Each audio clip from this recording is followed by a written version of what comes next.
Orvieto Cathedral was built in as far as we know, at least the facade, which is what we'll be dealing with most, is around 1330.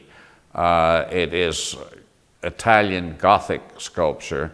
What is interesting about it from our point of view is that there's the large unfinished reliefs. Stone of Orvieto is mostly marble. It has not been identified, and it clearly varies from place to place because Orvieto was built at a time when there was very little quarrying being done, and there is a document showing that a wealthy Roman family who possessed a villa outside of Rome gave all the marble from that villa to Orvieto. And as far as we can tell, all the marble used on Orvieto is used from monuments that were Roman monuments that were disassembled. So one of the reasons, for instance, that the blocks are so many different sizes and shapes on Orvieto is because it was coming from constructed things. So that, for instance, when you get long, thin blocks, they were probably originally columns, which were then squared and used. Now, what we're dealing with is the 4 large bas-reliefs on the facade, on the 2 corners and between the 3 doors. These reliefs are, roughly speaking, 8 meters by 3 meters. Now, the interesting thing about these reliefs is that the upper half to 2/5 is unfinished. And it would seem that they put up the lower, they carved much of it on the ground, put up the lower half to 3/5, finished that, and it is all finished with a smooth abrasive finish. And then started doing the upper part. The tools used on the carving at Orvieto are obviously the point chisel, the tooth chisel, the round-headed chisel, the flat chisel, the drill, and a tool that we have not talked about much before, in Italian called the picchiarello, and I believe we'd call it the sculptor's pick. And it is a hammer-type tool with points at each end. And one of the things that makes for a certain convenience in attributing that tool is the fact that there is a fresco from the same period in one of the window areas in the inside of a carver working with a picchiarello on a carving. And you can see it clearly because he's holding the axe in 2 hands and hitting like this. There is also a carving on Or San Michele in Florence of the Quattro Santi Coronati in which a carver is carving a figure using the same thing, hitting like this. The picchiarello was used where the tooth chisel is used. So what you have on Orvieto is the first 3 coming from the left of the bas-reliefs have picchiarello carving, where unfinished carving. The 4th has a tooth chisel instead of the picchiarello.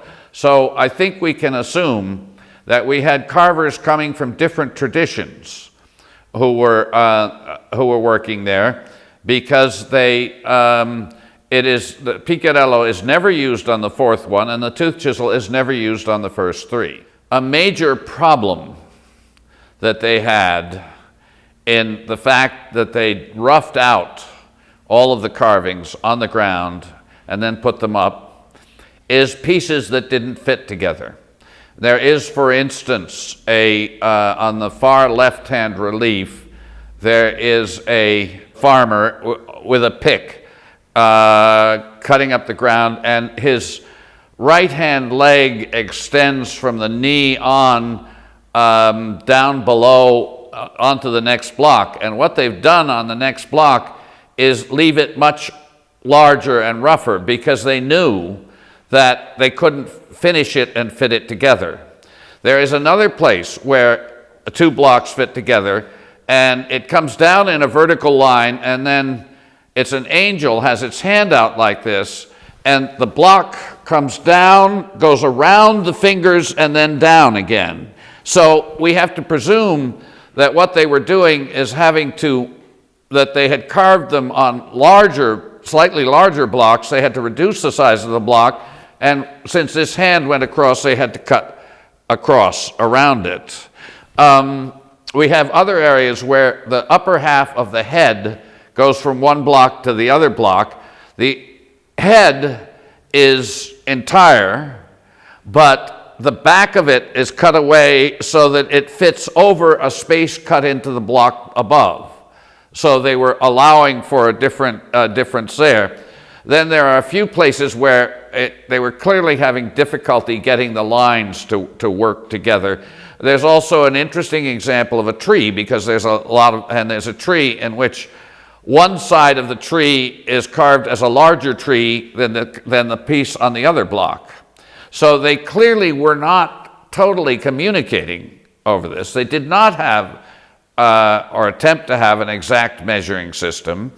And they had problems when they put up the lower part, and it looks as if they tried to do more of leaving rough edges when they went up beyond into the upper part, because they knew that there would be a problem to get things to fit together. Then another thing we have, because of the different tools used, is we have, for the first time, it was in my experience the first time that we were able to demonstrate that that large carving shops gave different had specialist carvers, was Orvieto, because I was used to it in Carrara, where, as I said before, the one carver did the roughing out, another carver did the clothing, another carver did the flesh parts, and another carver did the flowers.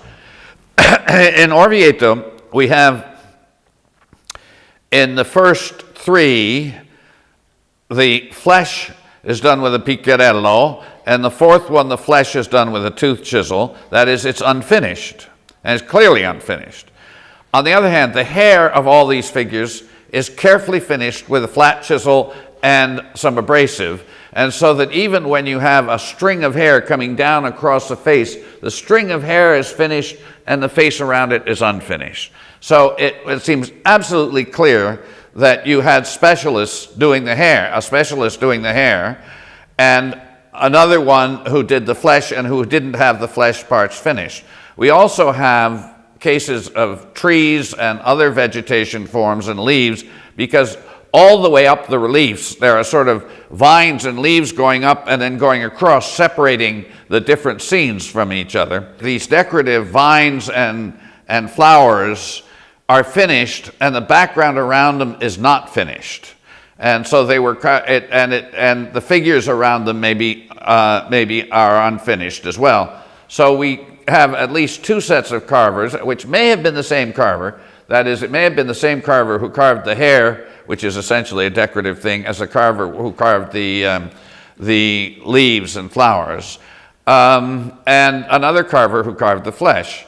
Now, this division is on all four of the reliefs, but interestingly enough, the hair carving on the first three reliefs makes no use of the drill, and the hair carving on the fourth relief makes quite strong use of the drill. So again, we have a difference in carving technique for carving the same thing between the different carvers.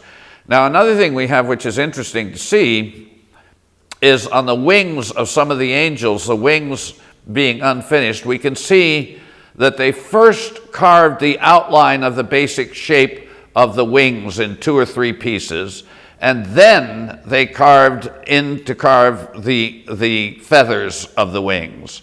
But they carved the wing, the entire overall shape of the wing first, and then they carved the feathers. Now, another thing that we have, which is interesting, is a stylistic difference.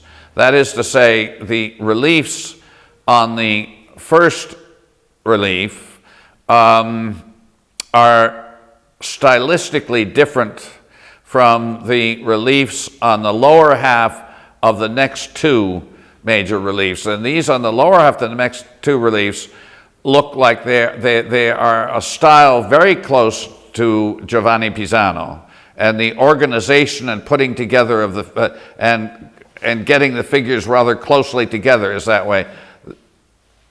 The one on the far left, the figures are more neatly separated.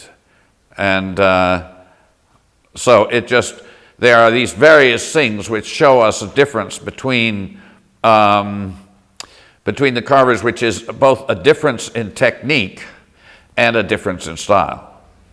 I think the interesting thing about Orvieto is both that it demonstrates things that we can see in a smaller sense in other periods, but it demonstrates them very clearly. It demonstrates the problem of putting together multi-piece scenes and multi-piece reliefs.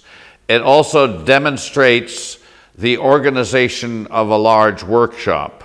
And that organization of workshop, which would suggest that there is a similar organization, because it's a natural thing to do, would suggest that there's a similar organization at other periods, where we may not have as easy a proof of it. It is so clear a proof in Orvieto that there's no problem about that.